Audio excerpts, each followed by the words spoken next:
Bonjour à tous, j'espère que vous allez bien. En fait, je fais cette petite vidéo pour essayer de rassurer un peu les gens qui ont des problèmes avec leur TFE. Donc, TFE, c'est le travail de fin d'études.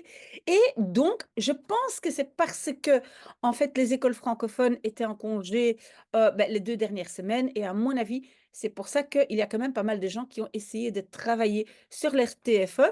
Et il y en a aussi qui commencent à paniquer un tout petit peu parce que ça n'avance pas. Donc, je vais vous donner quelques petites astuces, d surtout pour vous mettre au travail. Parce qu'en fait, le problème souvent, c'est que comment se mettre au travail, comment vraiment commencer et une fois qu'on a commencé, souvent, c'est beaucoup plus facile. Alors, une chose à savoir, c'est que vous ne devez pas vous mettre des objectifs énormes. Vous ne devez pas vous dire: «Ah, maintenant je vais m'asseoir et je vais écrire 15 pages». Non, ce n'est pas comme ça que ça se passe. Vous devez vous mettre des, hem, qu'est-ce que je vais dire? Des baby challenges, hein, des défis, minimes et essayer de, voilà, de vous y tenir. Alors, première chose, vous le savez, vous devez avoir un sujet.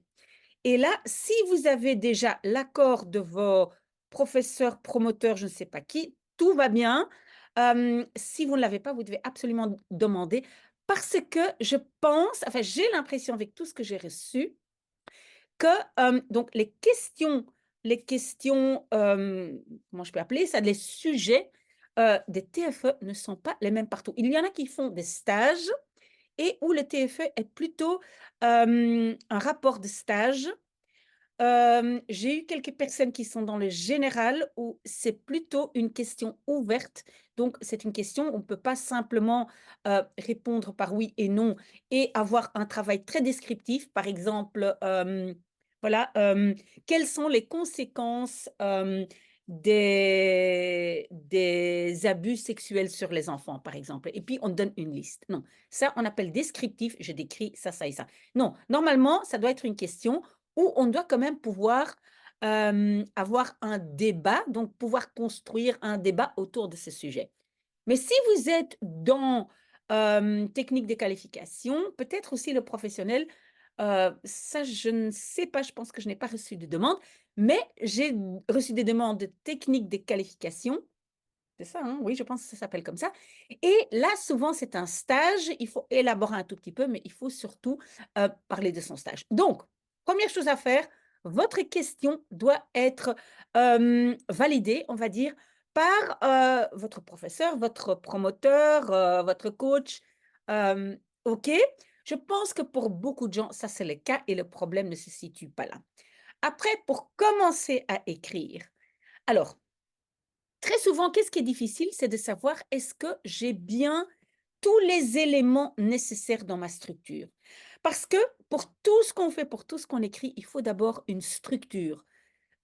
Comment est-ce que je vais diviser mon texte? Et je peux vous dire que là, en fait, les intelligences artificielles, comme par exemple ChatGPT ou d'autres, peuvent vraiment être utiles, à savoir, vous pouvez demander la structure à ChatGPT. Donc, vous donnez le sujet et vous demandez donc: «Est-ce que vous pouvez me donner, la structure ou les chapitres, dont je dois parler concernant ce sujet?» Maintenant, ne pensez pas, je ne suis pas du tout en train de vous dire, faites écrire votre, TFE par ChatGPT ou il y a Aether, enfin il y en a plein, plein, plein. Non, non, non, non, non, ça c'est pas le but parce que bon, finalement, il faut quand même aussi apprendre quelque chose et apprendre à s'organiser. Je suis simplement en train de dire que pour tout le monde et donc aussi pour moi, c'est très, très utile pour savoir est-ce que j'ai bien respecté tous les points? Est-ce que j'ai fait le tour du sujet? Et ça peut vous donner des idées. Donc, vous demandez un schéma à ChatGPT ou à une autre intelligence artificielle. Vous demandez le schéma.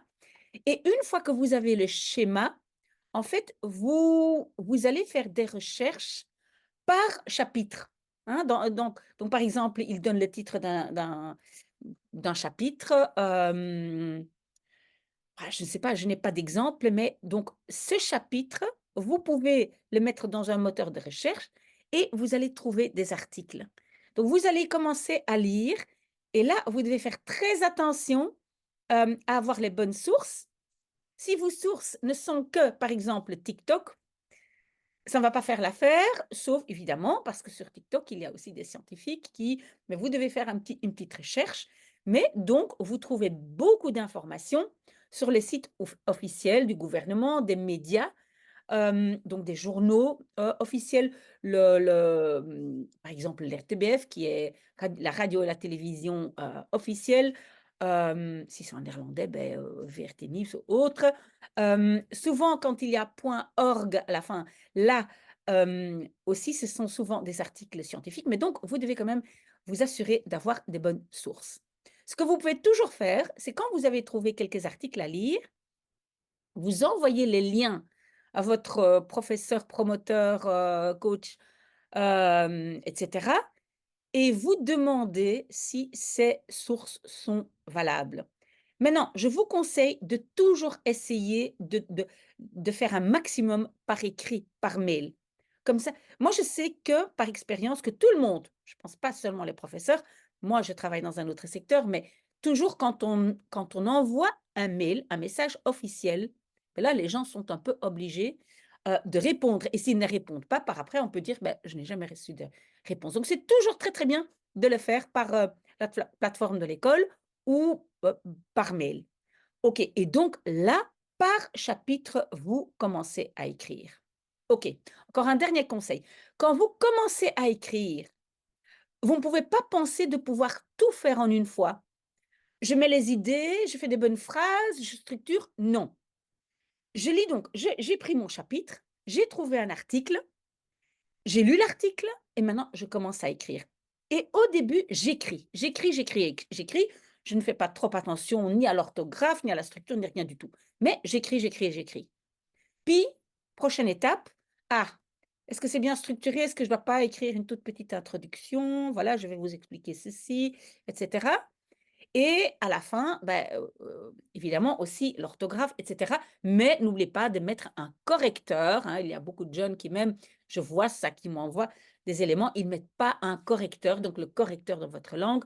Comme ça, vous ne devez pas vérifier tout enfin, vous ne devez pas vérifier l'orthographe, vous-même. Voilà et donc ça, c'est une très, très bonne idée. Mais ne soyez pas trop exigeant avec vous-même tout de suite. On ne peut pas, sauf les gens hyper, hyper calés, mais en tout cas, moi, je ne peux pas écrire un article tout de suite structuré, tout de suite sans faute, tout de suite reformulé, parce qu'après vous allez aussi reformuler, vous allez dire: «Ah oui, j'ai tout le temps dit et puis, non, ça ne va pas, je vais changer un peu». Donc voilà, heu, donc mon conseil, si vraiment vous bloquez complètement, vous paniquez, vous demandez votre schéma à ChatGPT, vous ne le reprenez pas tel quel, hein, vous allez aussi reformuler les titres, mais une fois que les titres sont là, vous le mettez dans un moteur de recherche, hein, par exemple Google ou un autre et vous allez trouver des articles, vous allez commencer à lire et puis on commence à écrire. Si vous avez des questions, n'hésitez pas, je suis là parce que j'ai l'impression qu'il y a pas mal de panique, parmi les jeunes de dernière année, secondaire qui doivent écrire un TFE. D'autres questions? Bah, voilà, je suis là. À très, très bientôt. Au revoir. Moi, je continue mon café.